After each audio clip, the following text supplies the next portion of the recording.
የአዲስ ምዕራፍ ሰዓታችን ላይ ደርሰናል። የዛሬውን ባለ ታሪክ አይተን እንመለስ።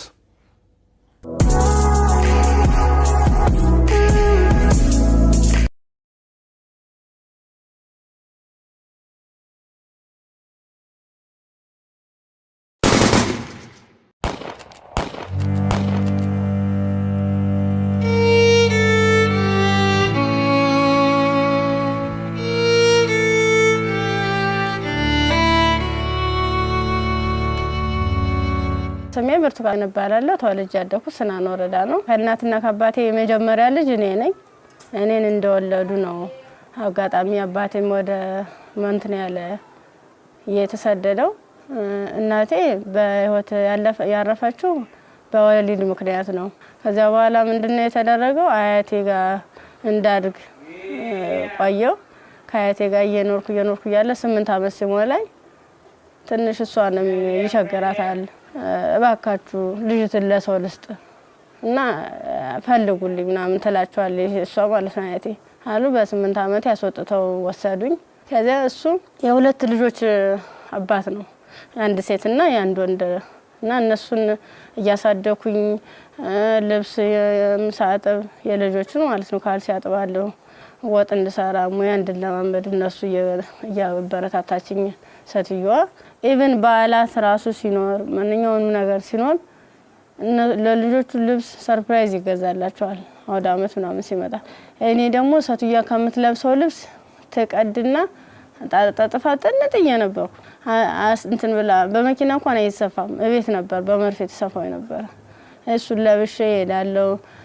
ጫማም የተወረቁ የወደቀውን ልጆች ተጠቅሞ የጨረሱትን እሱን ሰጎትት ምንስል የባለም እንደዛው እየተማርኩኝ እያለ የሆነ ደረጃ ተሸላሚ ሆንኩኝ። እስከ 8 ደረስኩ። ከ8ኛ ክፍል በኋላ የሆነ ስራ ምቢት ልብስ የሆነ እየተጎረመስኩ ስመጣ ስራው እያያዘኝ ትምህርቱም እያያዘኝ እየከበደ ሲመጣ ስራዬን ለሊቱ ሙሉ ሰዓት አንተደላለሁ አልተኛም ነበር። 24 ሰዓት ነበር። ከዛ ዩኒቨርሲቲ እንታ 12ኛ ክፍል ጨረስኩ። 12ም ያው 392 አመጣው። ውጤት ከመጣ በኋላ ወደ ዩኒቨርሲቲ ተመደብኩኝ።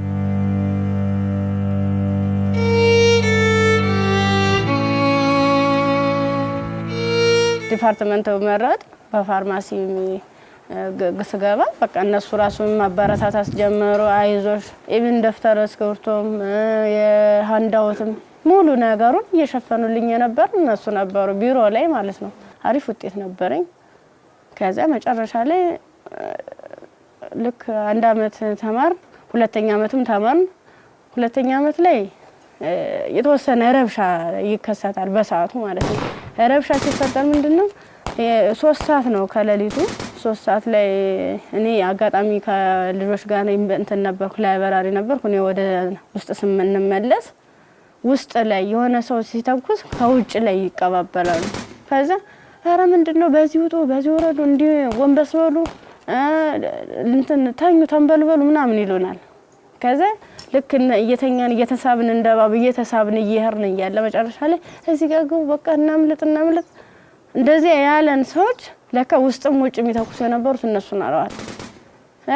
ውጭ ላይ ስንል ምንም የተጠቀለብ ሳለበሱ ከዛ አንደኛው ትጥቅ የለበሰው እዚህ ጋር ግቡ ምክንያቱም እንደዚህ ድብልቅልቁ እየወጣ ነው እንዴ ህይወታችሁን ማትረፍ አትፈልጉም ሲላን እሺ ብለን ታርጋብገመን ሁላችን ሰዎች አንድ ላይ ወጥተን ገባን።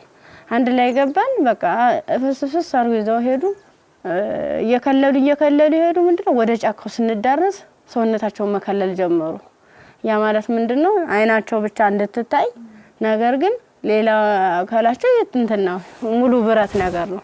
ስንገባ ምንድነው ኖርማል ወታደር ነበር። ግን እኔ ምን እዚው ላይ እየቀየሩን ምን ሰዓት እንደቀየሩ ማላየናቸው። ከዛ ይሄርን እያለ ጫካ ስንጀምር መኪናውን ከዚህ በኋላ መኪና መግባት አይችልም ወራዱ በግራችን ዱብ እያለ ነው የምንሄዳው። ልክ በግራችን እየሄርን እያለ እንትን አይናቸው ብቻ እንድትታይ ሌላቸውን ሸፈኑና ጸጉራቸውን ገለጡት። ያኔ ኬፕ ነገር ነበር የለበሱ። ጸጉራቸውን እንትን ሲሉት እንዴ እንደሹ ቀጥ ያለ ነው። እንሄዳለን መንገዱ ያልቀም 6 ሰዓት ፈጀብን።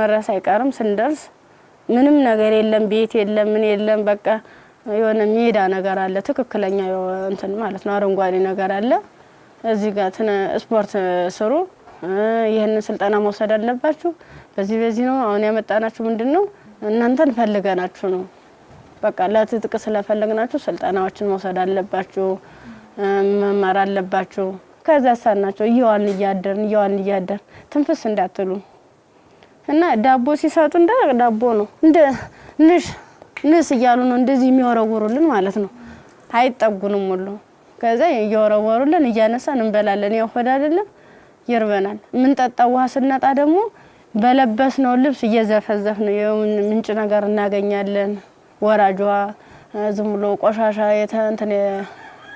የተገደበ ነገር እናገኛለን እሱን ልብሳችንን እንዘፈዝፍና እንዲ ለመጥለቅም ስለሚቀፍ ልብሳችንን ዘፈዝፍና ልብሳችን እየጫመቅን ነበር እንደዚህ ያንጠፈጠፍን ነበር ልብሳችን እየመጠጥን ምንጠጣ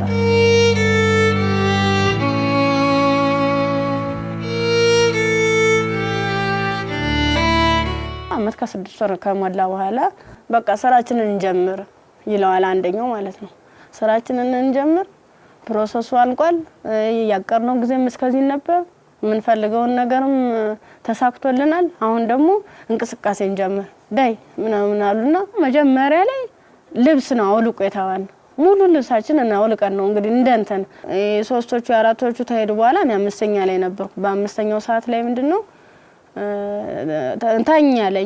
ታኛው ከተኛው በኋላ እየተካኩ ነበር ሲደፍሩ የነበሩ ማለት ነው ከዛ እየተካኩ እየደፈሩ ካደረጉ በኋላ ከደፈሩ በኋላ ምንድነው እንትን ራሴን ስስት አይ እንደዚያ ከሆነማ በዚህ ነው ስሜታችን የሚኖርልና እንደዚህ ያደርጋ ይሆነ እንደ 6 አይነት ነገር እንደ 6 ይሆናል እንደ ፌሮ እንዲ ነው ቀጥታ እንደዚህ ሲወጉ የነበረ ማለት ነው ጥቅጥቅ ካደረጉት በኋላ ስዳስ ሰው ራሱ ቁስሉ ይታወቀኝ ነበር ዘንዲታኝቼ ወድቄ ራሱ ማለት ነው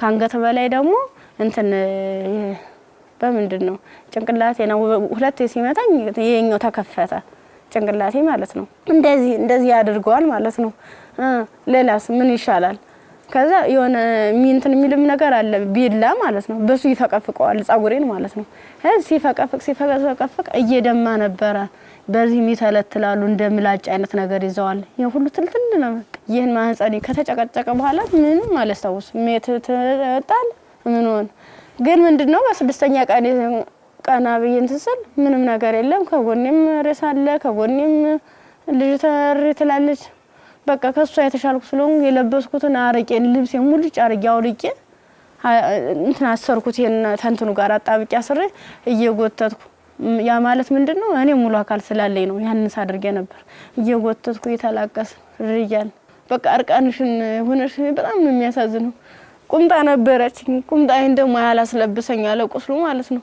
እንዲ ክፍቱን አርጌ ልብሴን ግን ሙሉ ቃኔ ለሷ ለበስኳት የለበስኳት አንድ ቀሚስ ነበርና ቁምጣ ከስር ለብሼ ነበር የለበስኳት ልብስ በቁምጣዬ ማሰር አልቻልኩም አውልቄ ሁሉ ሞክሬያለሁ ሙሉ ደም ማለት ነው ከዛ በሷ አሰርኩና የወጥኩ ሰል ገሩ ይመጣሉ በሰዓቱ ማለት ነው ከዛ እንዲታ ያንዘላዘሉ እንትን ብላ እንደዚህ ተሸክሙ ያንዘላዘሉ ይዘዋት ይሄዳሉ ሀይዟ ሲሄዱ እኔ አልሰማማ እንትን አለልም በቃ እንዳንችልስ አንችልስ ገላጌ ተገኘ ብላኝ እኔ እንጂ ይብለኝ ደህል እንጂ ብዬ በጣም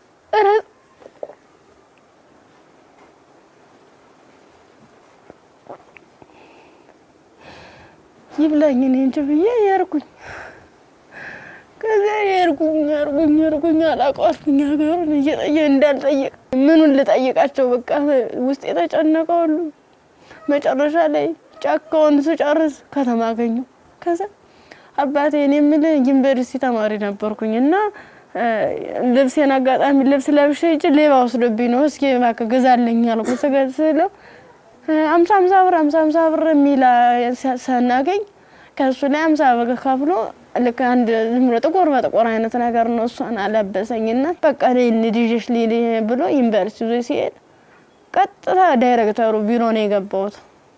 ከዚህ ቀጥታ ዳይሬክተሩ ቢሮ ስገባ ምንድነው ሙሉ ነገሩን ካየ በኋላ ህክምና ውስጥ እንደገባ ማህፀኔ እንዲታሸግ ከአንገት በላይ ያለው ምን እንዲታሸግ ተደረገልኝ። አሳሸገኝ እያለ በቃ ሰለቹኝ ማለት ቁስሉም ሊድን አልቻለም። እነሱም ካቅማቸው በላይ ሆነ። እኔ አማራጭ ምንድነው ዩኒቨርሲቲው ትምህርት ቤቱ ፊት ለፊት መለመን ጀመርኩኝ።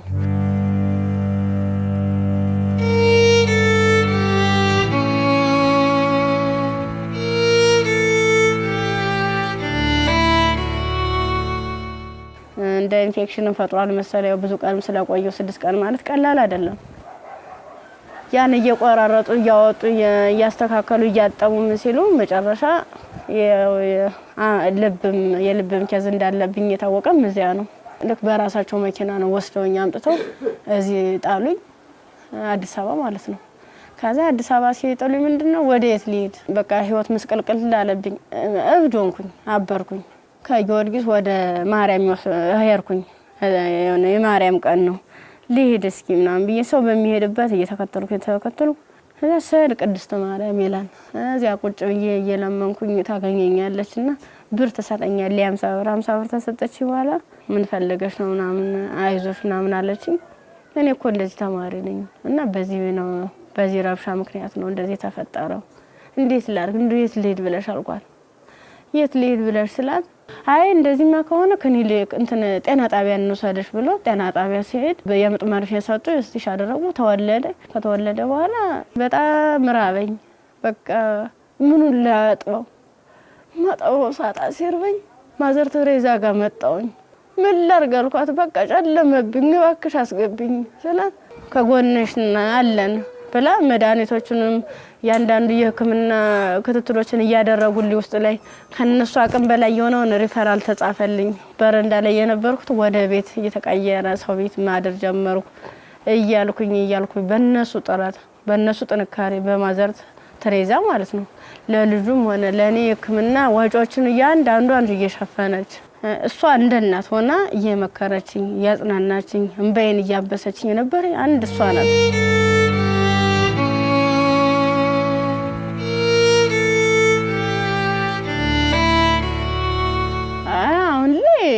በጣም ከባድ ነው። ልጁም ከፍ እያለ ሲሄድ ጡት በማጥዋት በሚችልበት ሰዓት እየደከመኝ እያመመኝ ትንፋሽ ማጣር በቃ ድክም ይለኛል። መንቀሳቀስ አልችልም ያን ያክል ማለት ነው። ብዙ መድኃኒቶችን ነው የምወስደው። የሚዋጥ መድኃኒት አለ መርፌ አለ እና እነሱን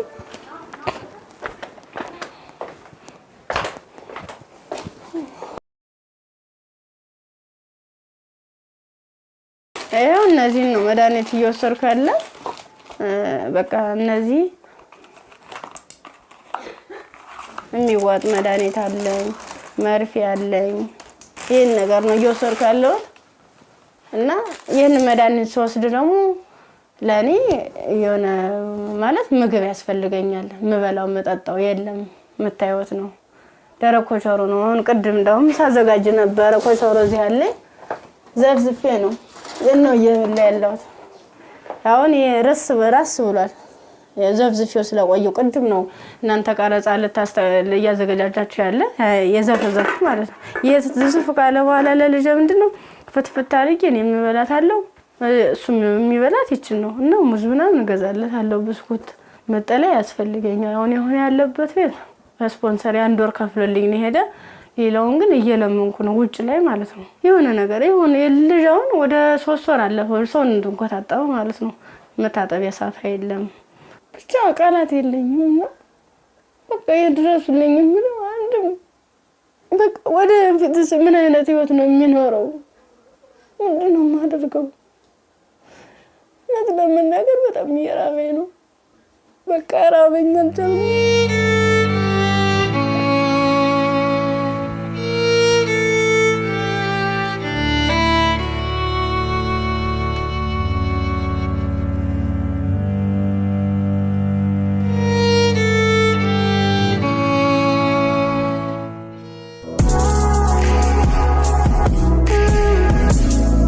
HOH ሞተር ዘይት ለአፍሪካ መልክዓ ምድር እጅግ ተስማሚ በሆነ በጀርመን ቴክኖሎጂ በከፍተኛ ጥራት የተመረቱ HOH ሞተር ዘይት HOH ግሪስ HOH ኢንዱስትሪያል ዘይቶች የአቅርቦት እጥረት አይታሰብም ኦቪድ ሪል ስቴት ልማትን ራዕዩ አድርጎ እጅግ ግዙፍ በሆነ ቦታ ላይ 60,000 መኖሪያ ቤቶች የሚገነቡበት ስማርት ከተማ ለቤት ፈላጊዎች ለማስረከብ 24/7 ሌት ተቀን በመስራት ላይ ይገኛል። ራዕያችን ልማት ነው።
ኤዲሰን የኤሌክትሪክ ዕቃዎች ኤዲሰን አምፖሎች ማከፋፈያዎች ብሬከሮች ሽቦዎች ኤዲሰን ስታቢላይዘሮችን ከተለያዩ የኤሌክትሪክ መደብሮች ያገኙዋቸዋል ኤዲሰን ታላቅ ስም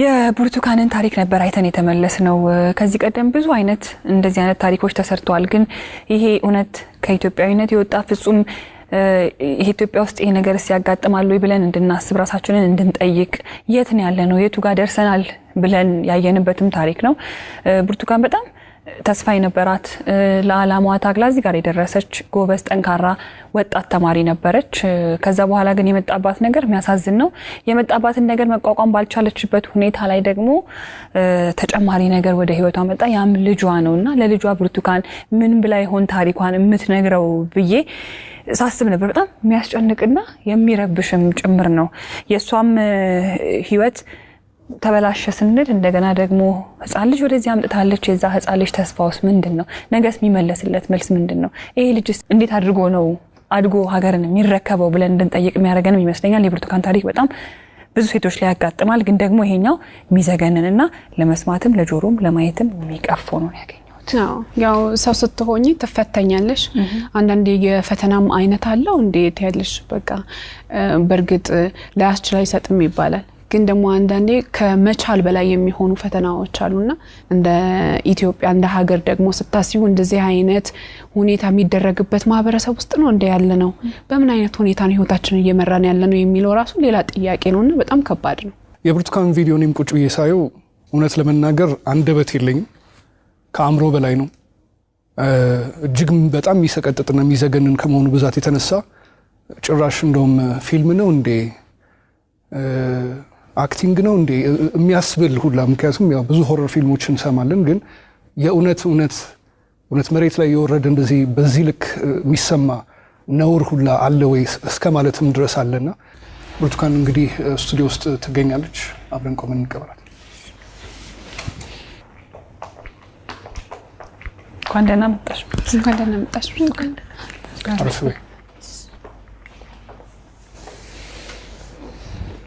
ዲንሽ ብርቱካን እንኳን ደህና መጣሽ በጣም ነው የምታምሪው በጣም ቆንጆ ከለሯ ራሱ እንዴት እንደሚያምር ያው ዩኒቨርሲቲ ስንሄድ ሁላችንም እናስበው ነገር አለ አይደል ቤተሰብ ጋር ያለው ደስታ አለ ስትሄጂ የምትዘጋጁ ዝግጅት አለ ከሄድሽ በኋላ ደግሞ ያው ቤተሰብ ነው ገንዘብ የሚልከው እንፈልገው ነገር ያን ጊዜ እንዴት አሳለፍሽው ስትሄጂስ እንዴት ነበረ ሲሄድ 300 ብር ነው የተሰጠኝ ያ ማለት ያን 300 ብር የሆነ ቦታ ላይ ትላካልኝ ማለት አይደለም አድርሶ የሚመልሰኝ ነው አመት ሙሉ የሚዘልቅ ማለት ነው ጓደኞቼ በፕሌን በሆቴሎች በመኪና እየተመላለሱ በዓላትን ሲውሉ እኔ ግን ለአንድ አመት ተውሎ 300 ብር ነው ካልኩሌት ተደርጎ ይሰጠኝ ነበር ስንት ነበር ትራንስፖርት 150 ብር ነበር ሄጃው እንደ ሴት ደግሞ ለሴት የሚያስፈልግ ነገር አለ የምንቀባው አለ የተፈጥሮ ጉዳይ አለ ለዚህ ሁሉ ነገር ገንዘብ ያስፈልጋል በምን ነበር ያን ነገር ምን ጓደኞቼ የተሻለ ህይወት ነበር እንትን የሚሉ የባለሀብት ልጆች አሉ እነሱ ነበር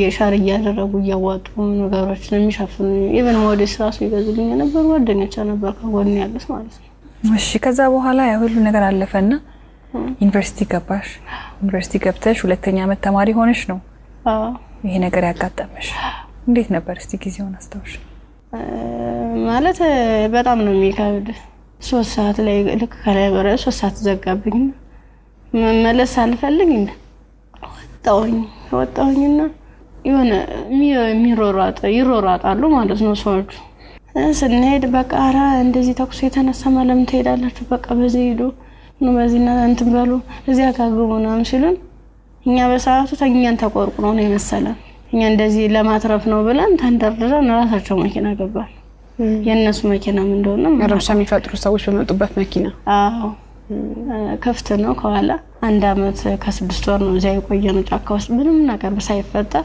አመት ከ6 ወር ምን ነበር የሚሏችሁ ትጥቀናው ልንቀየራችሁ ነው ተጣጣቃላችሁ አለበለዚያ ያሰብነው አለ እሱ እንሰራለን አብረን ምን ይሆናል ይያሉ የት ነበርስ የምታድሩት እዚህ ውጭ ላይ ብዙ ጊዜ ዛፍ ነበር እንዲታከልል ተነመለ ነበር እዛ በመጥቶንበት ጊዜ በተለይ ለሴቶች አስቸጋሪ ሁኔታ የንጽህና መጠበቂያ ማግኘት ነው ያንንስ እንዴት ነበር የምታሳልፉት የምን ንጽህና መጠበቂያ ነው መቀዘም ለንሰናክ ነበር ምንለው ከአንድ አመት ከ6 ወር በኋላ ምንድነው የተፈጠረው መጨረሻችን ላይ ሰልፍ አሳለፉን እርቃናችንን ነው ልቀው ልብሳችንን ካወለቁ በኋላ ሰልፍ ሲያዙ እኔ አጋጣሚ ከአምስተኛ አካባቢ ላይ ነበርኩኝ ግንኙነት ከተደረገ በኋላ እንዴ ሲጨቀጭቁ ራሱ በፌሮ ሲወጉ አላስታውስም ደንዝዟል ሰውነት ምን ያህል ሰው እንደተደረገ ምን እንደተደረገ አላውቅም በስድስተኛ ቀን ስናቃ እንደ ማባላ ነው የሚፈሰው እሷ ደግሞ አንድ አካል ስለጎደላት ምንድነው አማራጭ የለበስኩት ልብስ አውልቄ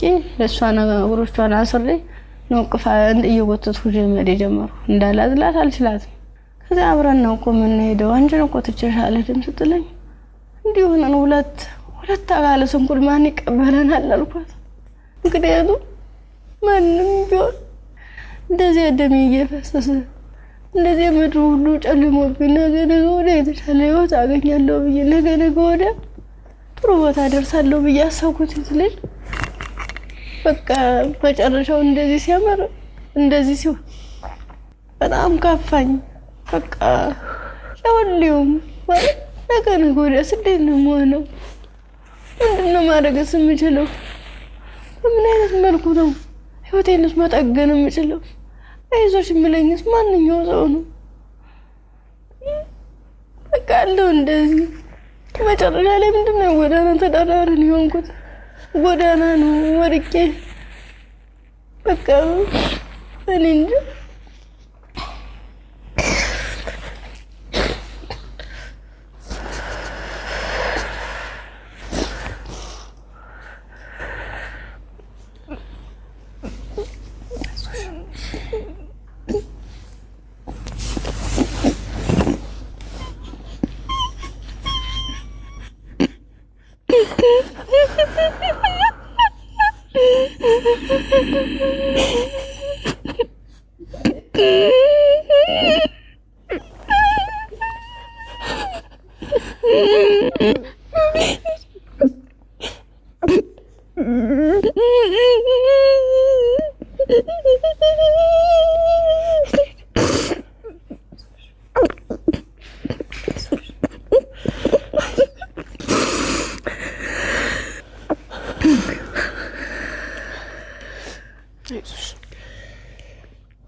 አንዳንድ ታሪኮች ለመስማትም በጣም እጅግ በጣም ይከብዳሉ እኛ ጋር ይሆናሉ ይፈጠራሉ ብለን እንጠብቃቸው አይደሉም። ሴት ሆኖ ለመስማት ይከብዳል፣ ሰውም ሆኖ ለመስማት እንደዚህ አይነት ታሪክ ይከብዳል። ያው ከመሞት መኖር ይሻላል ይባል የለ እግዚአብሔር አንቺን በዚህ ፈተና ውስጥ አሳልፎ ዛሬ ላይ ሲያደርስሽ ምክንያት የለውም ማለት አንችልም። በፈጣሪ ስራ ማንገባም፣ ግን በጣም ጠንካራ ነሽ። እኔ በዚህ ሁሉ ችግር ውስጥ ያየሁት ያንቺን የመንፈስ ጥንካሬ ነው። አሁን ላይ ልጅ አለሽ። ልጅሽን ስታዩ ምን ይሰማሻል? ከፋኛል በጣም። ምክንያቱም እሱ ባይኖር የኔ ያለ እንትን አይደለም ነበር ማለት ልጅ ስትይዥ ከባድ ነው። ለልጅ ስትይ እያልሽ የሆነ ትታሰሪያለሽ። ልጅ ነው እንጂ ራሴ አትይም። በቃ ምን አለበት ወይ ጤነኛ ልጅ በሰጠኝ ነው። ካልሆነ ደግሞ እኔም በሽተኛ ልጅም በሽተኛ እንዴት ነው የማደርገው?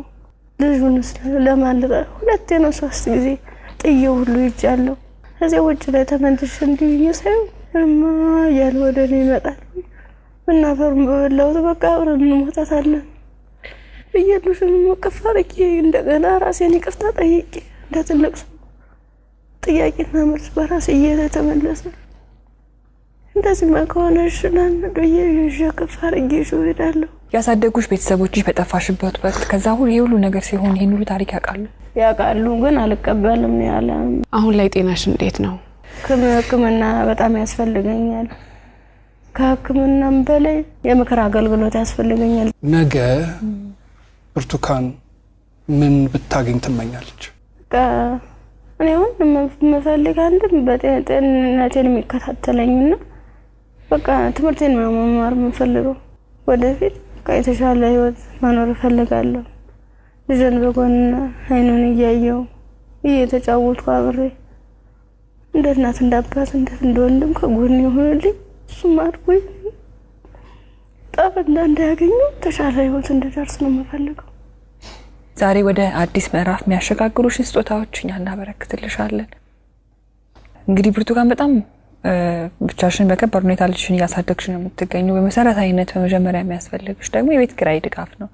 ኢቢኤስ ቴሌቪዥን ይሄንን ስለሚያምን ደግሞ የ1 አመት ያለምንም ሀሳብ ከልጅሽ ጋር ሆነሽ ራስሽን እስክትቋቋሚ ድረስ የ1 አመት የቤት ኪራይ ይሸፍንልሻል። ሌላው እንግዲህ እኔም በጣም ተርቤያለሁ። ልጄንም ለማጥባት ደግሞ መብላት አለብኝ። ካልበለው ደግሞ ወተት የለም ጡቴ ብለሻል። እውነት ነው። እናት ስንሆን ደግሞ የበላነው ሁሉ ደግሞ ወደ ልጃችን ነውና መብላት፣ ራስን መጠበቅ ራብ መጥፎ ነው ይባላል። እውነትም መጥፎ ነው በጣም። ስለዚህ የ6 ወር አስቤዛ ደግሞ የቤት ይሸፍንልሻል። ከቤት ኪራይና ከአስቤዛ በተጨማሪ ደግሞ የልብስ ማጠቢያ ማሽን ኢቢኤስ ቴሌቪዥን ያበረክትልሻል። በጣም ትምህርትሽን ትወጃለሽ፣ መማር ትፈልጊያለሽ፣ መለወጥ ትፈልጊያለሽ። ባላሰብሽው ባልጠበቅሽው ሁኔታ ከትምህርትሽ ገበታ ወደ ኋላ ቀርተሻል። ያኔት ኮሌጅ ደግሞ በመረጥሽው በፋርማሲ ሊሆን ይችላል፣ በነርሲንግ እንዲሁም ደግሞ በላብራቶሪ ቴክኒሻንነት 2 ቅርንጫፎች አሉ። ከሁለቱ በአንዱ ቅርንጫፍ መርጠሽ ትምህርትሽን እንድትከታተይ ትምህርት ቤት ወጪሽን ሙሉ በሙሉ ይሸፍንልሻል።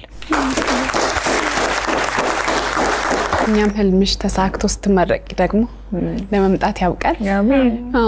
ሌላው ደግሞ የሰው ልጅ ሁሉ ነገር ለማድረግ ጤናው ነው ቅድሚያው ነገርና ብርቱካን የልብ ኬዝም አለባት፣ እንዲሁም ልጇም እንደዚሁ ሕክምና ያስፈልገዋል። ከምንም ነገር በላይ ደግሞ የሳይኮሎጂ ባለሙያዎች እንደዚሁ የሚያዩ ይኖራሉና የሕክምና ድጋፍ ያስፈልጋታል በተለያየ አይነት መንገድ። የልብም እንደዚሁ የሳይኮሎጂም የልጇም ጤናም ጭምር ማለት ነውና በዚህ ላይ ደግሞ ድጋፋችሁን እንድታደርጉ እንላለንኛ።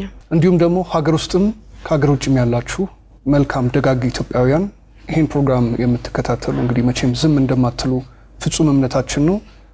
ከብርቱካን ጎን ነን የምትሉ በዚህ አድራሻዋ ልታገኟት ትችላላችሁ። በቃ ሙሉ ነገር ላደረጋችሁልኝ ገዛ ላደረጋችሁልኝ ሁሉ ነገር ተበበ ከልብ አመሰግናለሁ። ኢቢኤስ ቴሌቪዥንም እድሜ ጤና ይስጥልን። በጣም ነው ማመሰግነው። ወዳችኋለሁ፣ አከብራችኋለሁ። ነገ ወደ ደግሞ የኔ ህይወት ተሳክቶ የኔ መጥቼ እናንተ መጥቼ እዚህ ውስጥ ማስደስተበት ቀን ይናፍቀኛል። ደግሞ አደርገዋለሁ። እናምናለን እኛ። የአዲስ ምዕራፍ ሰዓታችን ይህን ይመስል ነበር። እሑድም በኢቢኤስ ይቀጥላል። መልካም ጊዜ።